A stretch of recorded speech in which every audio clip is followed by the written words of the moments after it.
రాక్షస పాలనని ప్రజలందరూ కూడా బాగా ఇబ్బంది పడ్డారు.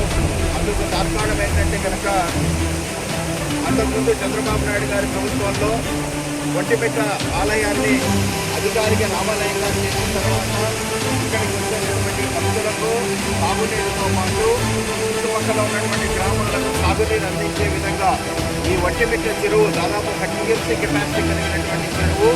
ఇది నిండితే కనుక ఈ మండలం సస్యశ్యామలం అవుతుంది, భక్తులకు ఇబ్బంది ఉండదు అనేటువంటి ఏకైక లక్ష్యంతో శ్రీరామ ఎత్తిపోతల పథకాన్ని ఆ రోజు దాదాపు 41 కోట్లతో ప్రారంభించి ఒంటిమిట్ట చెరువు నింపినారు.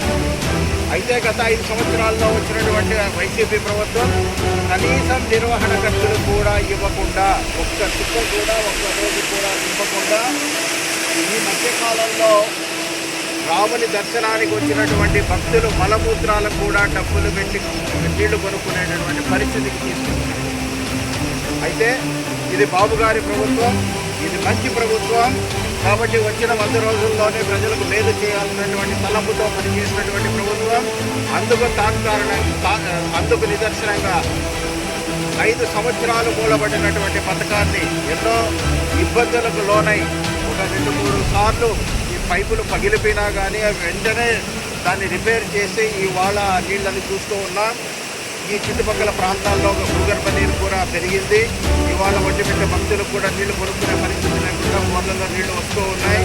అదేవిధంగా వచ్చే రోజుల్లో కూడా ఇక్కడ కాస్త పైప్ లైన్కి సంబంధించిన దీంట్లో కూడా 2వ మోటార్ వదిలితే కనుక ఇబ్బందులు అవుతాయని ఇంజనీరింగ్ అధికారులు దానిపైన ఆలోచనలు చేస్తున్నారు. త్వరలో 2వ పైప్ ద్వారా కూడా నీళ్లు వచ్చి ఈ ఒంటిమిట్ట చుట్టుపక్కల ఉన్నటువంటి పసుపు రైతులు కానీ తర్వాత ఇతరత్ర పంటలు వేసుకునేటువంటి రైతులు, అరటి రైతులకు కానీ చేసి ఒంటిమిట్ట చెరువు నింపేటటువంటి ప్రయత్నం చేస్తాం.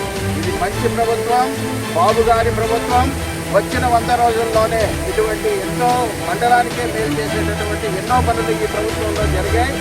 ఈ విధంగా ప్రజలందరూ కూడా ఇవాళ సంతోషంగా ఉన్నారు. అందుకోసమే ఈ ప్రభుత్వం కూడా 100 రోజులు అయిన తర్వాత 5 సంవత్సరాలుగా మీరు చాలా ఇబ్బందులు పడ్డారు. ఈ వచ్చింది బాబు గారి ప్రభుత్వం. ఈ 100 రోజుల్లోనే మేము ఎన్నో పనులు చేశాం.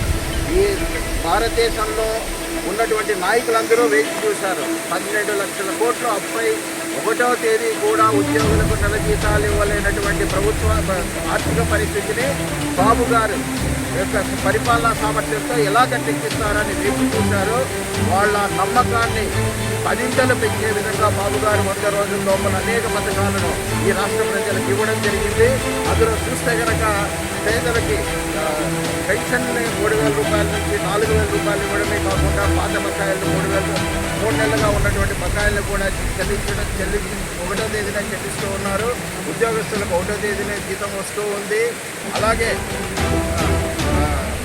మెగా డిఎస్సీని ప్రకటించడం కానీ, అమరావతికి నిధులు తీసుకురావడం కానీ, పోలవరాన్ని పరిగెత్తించడం కానీ, డ్వాక్రా మహిళలకు రుణ పరిమితిని 5 లక్షల నుంచి 10 లక్షల పరిమితం చేయడం కానీ, తర్వాత నీరు చెట్టు పనులకు డబ్బులు ఇవ్వడం కానీ, ఇంకా త్వరలో అందరి కోరిక మేరకు దీపావళికి 3 గ్యాస్ స్టవ్లు ఉచితంగా ఇవ్వబోతున్నాం.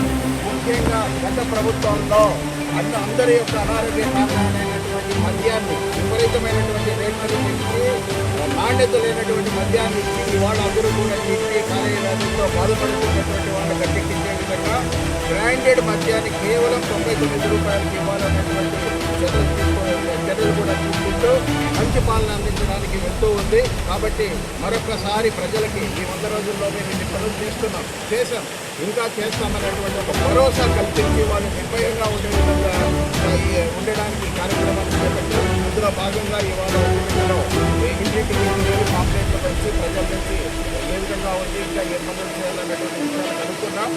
ఈ 100 రోజుల్లో